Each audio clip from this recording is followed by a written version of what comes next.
Aujourd'hui, c'est la trêve. Point de mécanisme, point de technique ou autre principe de communication efficace. Non, aujourd'hui, c'est la pause week-end. Et j'en profite vicieusement, égoïstement, pour pratiquer devant vous mon plaisir solitaire favori. Raconter une histoire. Comme toute histoire, elle entre dans ce que j'appelle le storytelling adapté. Qu'est-ce que tu veux dire par là, Siegfried, storytelling adapté? Ce que j'appelle storytelling adapté, ce sont des histoires que vous pourrez utiliser en fonction du contexte dans lequel vous vous trouverez. Certaines histoires se prêtent ainsi plus au contexte professionnel, comme par exemple la motivation des équipes, ouvrir une réunion sur un thème précis, présenter votre plan d'action pour les mois à venir, etc. D'autres histoires peuvent être utilisées dans un contexte plus particulier, comme le pot de départ d'un collègue, un discours de mariage, une réunion entre amis, etc.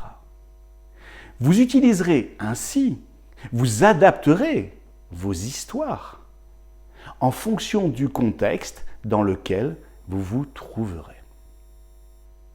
Vous le savez, j'ai une croyance profonde. C'est que l'histoire est le meilleur moyen de faire passer votre message de façon émotionnelle.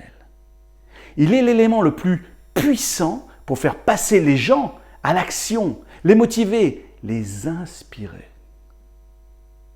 C'est également un moyen fabuleux de vulgariser des concepts complexes, et ainsi faciliter leur compréhension, leur mémorisation, voire même leur application. Et dans cette vidéo, je vais vous raconter une histoire que vous pourrez adapter, présenter pour tout ce qui a trait à la motivation, au dépassement de soi, à l'atteinte d'objectifs, même si ceux-ci sont difficiles, à la prise de conscience qu'un projet, ça se planifie, et bien d'autres thèmes encore. Vous adapterez, si vous le voulez, cette histoire en fonction du contexte dans lequel vous allez la narrer. 14 montagnes. Chacune d'elles culmine à plus de 8000 mètres au-dessus du niveau de la mer. Elles font toutes partie de la même chaîne, la chaîne de l'Himalaya. Parmi ces 14 montagnes, il en est une qui fait rêver tous les alpinistes, tous les montagnards du monde entier. Elle est leur obsession. Ils ne l'ont encore jamais grimpée, violée, domptée. Son nom, Annapurna. Une montagne, ça se respecte, surtout lorsqu'elle mesure 8091 mètres. Annapurna est farouche, très farouche. En 1950, Maurice Herzog a 31 ans. Il décide de faire la connaissance d'Annapurna. Et même bien plus que cela, il décide de l'escalader jusqu'à son sommet. Il organise une expédition, qui sera d'ailleurs la première expédition européenne à pénétrer au Népal. Il veut séduire cette montagne. Mais ça n'est pas une montagne facile. Maurice va devoir faire preuve de courage, d'abnégation, de ténacité s'il veut la conquérir. Cela commence par les difficultés administratives pour obtenir les autorisations nécessaires. Puis ce sont plus de 300 km de marche avant même de commencer à grimper le premier mètre. Le terrain est un véritable labyrinthe. Il est d'autant plus mystérieux que les cartes sont imprécises. Maurice Herzog doit également franchir de multiples sommets, culminant à 5000, 6000 mètres d'altitude. Les conditions climatiques sont terribles, l'oxygène est rare, les organismes souffrent. La mort, munie de son effroyable faux, semble murmurer à chacun des membres de l'expédition. « Viens, je suis là pour toi. » Annapurna a su se protéger. Elle a mis des barrières, nombreuses, redoutables, féroces. Des températures de moins 50 degrés qui semblent vous geler instantanément. Elles provoquent des gelures et peuvent vous endormir pour l'éternité en quelques secondes à peine.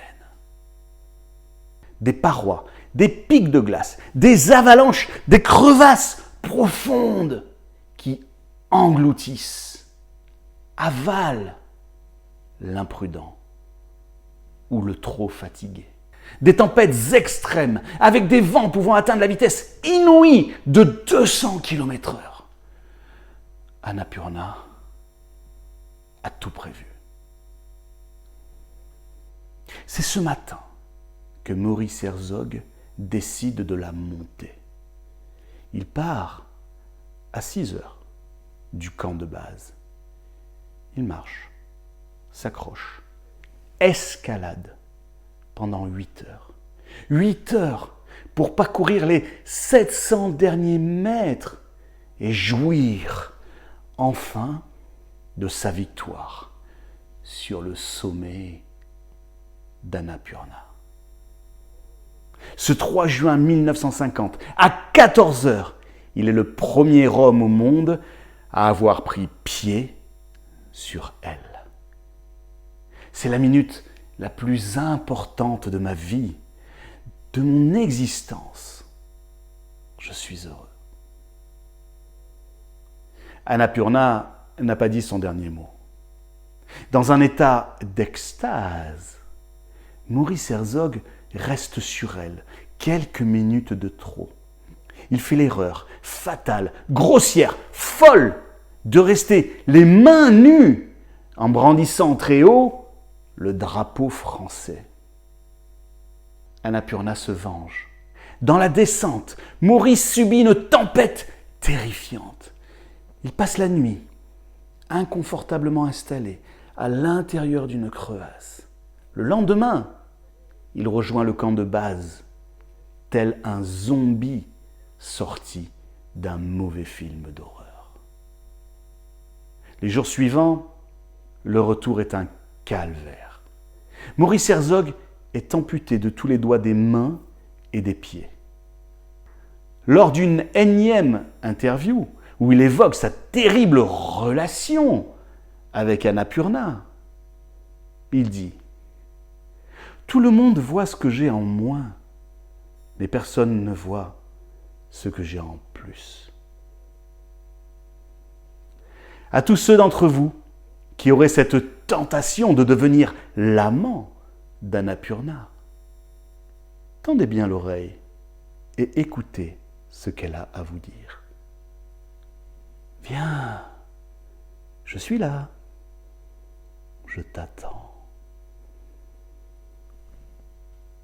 Mes amis, c'était la vidéo du jour pour vous faire plaisir, pour vous distraire et peut-être vous inspirer à l'utiliser, quel que soit le contexte. Rappelez-vous, le storytelling adapté. À très vite et d'ici là, portez-vous bien.